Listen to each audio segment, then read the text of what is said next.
מהאנשים שמסיימים שירות לאומי לא כל כך יודעים מה שנקרא פנינו לאן. אני חושב שהתוכנית הזאת מאוד עוזרת לך לבנות איזושהי תוכנית להמשך. התוכנית מיועדת לצעירים עם מוגבלויות שסיימו שירות לאומי או צבאי. והם נמצאים עד 5 שנים מיום סיום השירות. ראינו שבעצם החבר'ה שלנו, כמו כל החבר'ה הצעירים, מעסיקות אותם אותן התלבטויות ואותם תחומים, כמו עבודה ולימודים וזוגיות, לראות איך אפשר לתת לחבר'ה שלנו עוד איזושהי דחיפה בדרך להגשמה. בעצם השאלה אחת הראשונות שאנחנו שואלים את הצעירים, כבר ברעיון פתיחה, זה מה החלום שלך? איפה אתה רוצה להיות עוד כך וכך שנים? ומתוך החלום הזה אנחנו מתחילים לפעול. החלום שני, למצוא זוגיות. לעבוד במשהו באמנות. אני רואה את עצמי מנהלת משרד. לעסוק במוזיקה ולהתפרנס ממוזיקה. החלום שלי הוא למצוא בן זוג. הייחוד של תוכנית משלמים, שאנחנו לא בוחרים בשביל הצעירים, ואנחנו לא אומרים לצעירים מה לעשות. אנחנו עוברים יחד איתם איזשהו תהליך של חקירה. בתוך התהליך הזה הצעירים נהיים יותר מודעים לעצמם, ומתוך המודעות הזאת הם מצליחים לבחור ולהתקדם.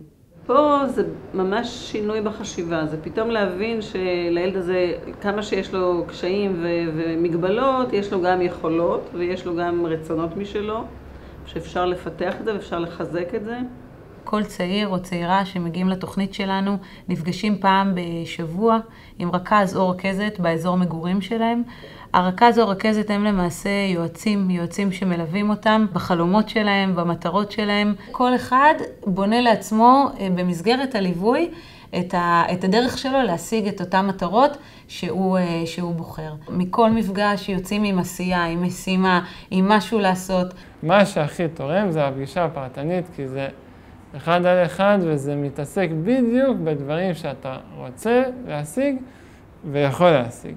היה לי חשוב למצוא עבודה. אוקיי. ומצאת? כן.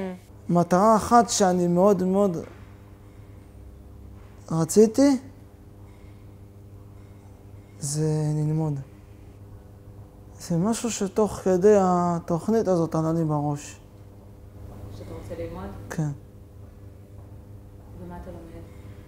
קורס מנהיגות ויזמות חברתית. צעירים שעוברים תהליך בתוכנית, הרבה פעמים הביטחון העצמי שלהם מאוד מאוד מתעצם. הם מוצאים את עצמם, עושים דברים שהם לא העזו לעשות קודם. חושבים על החיים שלהם בצורה שהם לא חשבו עליה קודם.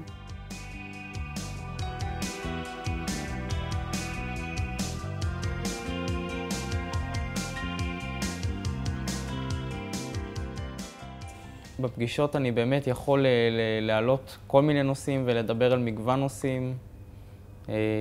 כל הדברים שמעסיקים אותי, ואני חושב שזה דבר נהדר.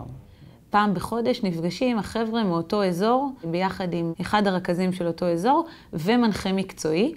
הקבוצה היא בעצם מאוד מאוד משמעותית לצעירים, כי בקבוצה הצעירים פוגשים גם את קבוצת השווים להם וגם את קבוצת השונים להם. יש בקבוצה המון צעירים שנמצאים באותו שלב בחיים, ולשמוע צעירים שונים במצב שלי, דעות שונות, מחשבות שונות, אפילו הצלחות שונות והתמודדויות שונות, מאוד מאוד מעצים ומחזק.